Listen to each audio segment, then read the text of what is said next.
Isang mapagpalang araw po sa ating lahat. Ngayon po ay araw ng Huwebes, isang araw na lang at day off na naman. August 28, 2025. Basahin po natin ang ating mabuting balita sa araw na ito. Ayon kay San Mateo chapter 24, verse 42 hanggang 51. Papuri sa iyo, Panginoon.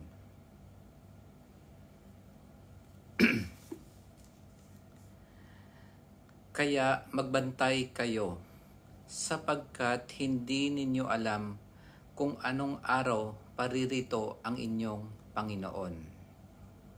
Tandaan ninyo ito, kung alam lamang ng puno ng sambahayan kung anong oras ng gabi darating ang magnanakaw, siya ay magbabantay at hindi niya pababayaang pasukin ang kanyang bahay.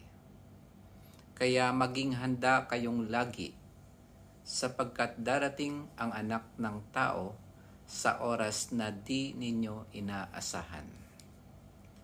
Ang tapat at matalinong alipin ang siyang pinapamahala ng kanyang Panginoon sa ibang mga alipin upang bigyan sila ng kanilang pagkain sa karampatang panahon. Mapalad ang aliping iyon kapag dinatnan siyang gumagawa ng gayon sa pagbabalik ng kanyang Panginoon. Sinasabi ko sa inyo, pamamahalain siya ng kanyang Panginoon sa lahat ng kanyang ari-arian. Ngunit kung masama ang aliping iyon, sasabihin niya sa sarili, matatagalan pa bago magbalik ang aking Panginoon, at sisimulang bugbugin ang kanyang mga kapwa alipin at makipagkainan at makipag-inuman sa mga lasenggo. Babalik ang Panginoon ng aliping iyon sa araw na hindi niya inaasahan at sa oras na hindi niya alam. Buong higpit na parurusahan siya ng Panginoon at isasama sa mga mapagpaimbabaw. Dooy tatangis siya at magngangalit ang kanyang ngipin. Ang mabuting balita ng ating Panginoon. Pinupuri ka namin, Panginoong Hesukristo. Ayun, ang ating mabuting balita ay tungkol sa pagbabantay at pagiging laging handa, yung pagiging Boy Scout. Maraming klase ng pagbabantay at dalawa lang pong klase ang gusto kong ibahagi sa araw na ito. Yung unang pagbabantay ay yung pagbabantay natin sa Panginoon na hindi niya tayo maabutan na hindi handa ang ating kaluluwa sa pagtanggap sa Kanya. Ito po ang halimbawa ay ang sa banal na misa. Kapag tayo'y tatanggap ng Eucharistia, ang banal na katawan at dugo ng ating Panginoon. Kapag tayo po ay tatanggap na banal na katawan ng ating Panginoon sa banal na misa, tayo ay dapat maging handa ng ating kaluluwa ay walang bahid ng kasalanan at malinis ito sa pagdating o pagkomunyon natin sa oras ng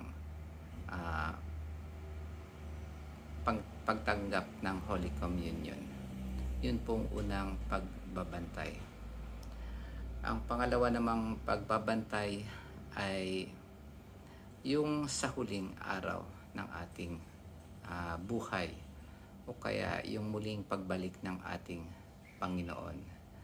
Yun po ay dapat tayong laging handa at bantayan natin ang ating Panginoon, ang kanyang pagbabalik. Kaya kailangan tayong maging handa sa kanyang muling pagbabalik kasi hindi natin alam kung kailan siya darating. At wag nating pabayaan na parang kung ano-ano na lang ang ating gagawin kasi darating ang panahon na yung sinasabi natin na nasa huli ang pagsisisi. Kung kailang nandyan na ay huli na ang lahat. Kaya sa mga oras na ito, sa mga araw na ito na mapakinggan natin ang ating Panginoon, ihanda natin ang ating sarili at lagi nating linisin ang ating kaluluwa para sa muling pagdating ng ating Panginoon. Kumbaga, lagi nating lagi tayong pumunta sa pangungumpisal o sisain natin ang ating ang ating sarili sa ating mga nagawang kasalanan at sa mga ganon din sa mga mabubuting gawa na hindi natin nagawa, yung mga pagkukulang natin.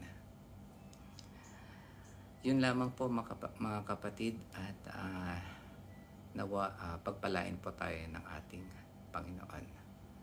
Amen.